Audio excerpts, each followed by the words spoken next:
Gita for work and life এটা Taylor and Francis ওরা actually London থেকে বার করেছে, কলকাতায় এখন এসছে কপি, আবার ইন্ডিয়ান এডিশন হবে খুব শিগগিরই। এটা অ্যাকচুয়ালি আমাদের কর্পোরেট লাইফের পার্সপেক্টিভে এবং আমাদের ওয়ার্ক লাইফের পার্সপেক্টিভে লেখা। আমাদের জীবনে এখন ডিপ্রেশন, তারপরে সেন্স অফ ডেপ্রিভেশন, স্ট্রেস, এগুলো এত বেশি হয়ে গেছে, আমাদের তার রেমেডি দরকার। এবং এই রেমেডির নানা রকম আছে, মেডিসিনাল আছে, ভাইটামিন থিওরি আছে, সব রকম আছে। ভাগবত গীতা যে ওয়ে অফ লাইফ দেয়, এর মধ্যে একটা ব্যালেন্স আছে।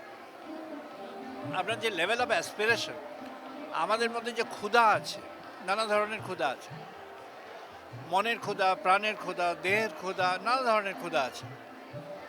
সামাজিক স্বীকৃতি পাওয়া, মানুষের কাছে হাততালি পাওয়া, এইসব নানা ধরনের, টাকা পয়সা। তো সব ক্ষুধা ক্ষুধা পূরণ হলেই যে ক্ষুধার নিবৃত্তি হয়ে গেল তা নয়, আর জীবনটা ভালো হলো তা নয়। একটা ব্যালেন্সের মধ্যে থাকতে পারলে সবসময় ভালো হয়। তাই ভগবদ গীতায় আমি ওখানে দেখিয়েছি একটা ক্যান্ডেল, তার মূল কি, তার পারপাস হচ্ছে আলো দেওয়া। সে আলো ঠিকমতো দিতে পারে যদি একটা ব্যালেন্স থাকে। মোম যদি অনেক হয়ে গেল, ভেতরে সুতোটা সরু হয়ে গেল, জ্বলবে না। বা মোম অল্প হলো, সুতোটা এরা মোটা হয়ে গেল, জ্বলবে না। একটা ব্যালেন্স হলে জ্বলবে। জীবনের সত্য রজতম, এর মধ্যে একটা ব্যালেন্স দরকার। আর আমাদের যখন কাজের মধ্যে যাচ্ছি, সবসময় যদি মনে হয় আমার কি হবে, আমার কি হবে, আমার চিন্তাটা যদি বেশি প্রমিনেন্ট হয়ে যায়, তাহলে কাজটা অ্যাফেক্টেড হয়ে যায়। জগতের কাজটা অনেক ভালো হবে যখন নিজের মধ্যে একটা স্পিরিট অফ স্যাক্রিফাইস ডেভেলপ করে, তখন অনেক ভালো হবে। মানুষের মধ্যে দৈবী গুণ ভগবান শ্রীকৃষ্ণ অর্জুনকে বললেন ধিতিক্ষমাহা দামাহ স্থেয় শৌচ ইন্দ্রিয় নিগ্রহ ধীর বিদ্যা সত্যম ইত্যাদি 26টা গুণের কথা বললেন।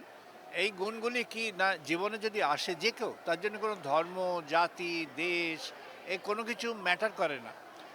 এটা ইট কার্স করো, যে কোনো মানুষ যে কোনো জায়গায় যে কোনো বয়স, একটা বাচ্চা থেকে শুরু করে আমাদের বয়সী কি আরও বেশি যারা, সবার জন্য এটা ইকুয়ালি প্রযোজ্য। ছেলে মেয়ে কারোর জন্য আলাদা হয় না, এটা একই। সবার জীবনে যে কনসার্ন আছে, সেই কনসার্নগুলোকে যদি আমরা ঠিকমতো ম্যানেজমেন্ট অফ দ্য লাইফ করতে পারি, ভালো হয়। আর কর্পোরেটের ক্ষেত্রে যেটা ভেরি ইম্পর্ট্যান্ট, সেটা হচ্ছে লিডারশিপ, টিম বিল্ডিং, এগুলো ভেরি ইম্পর্ট্যান্ট। সেই লিডারশিপ, টিম বিল্ডিংটা খুব এফেক্টিভ হয় যদি আমরা এইটা ভাগবত গীতাকে ফলো করি।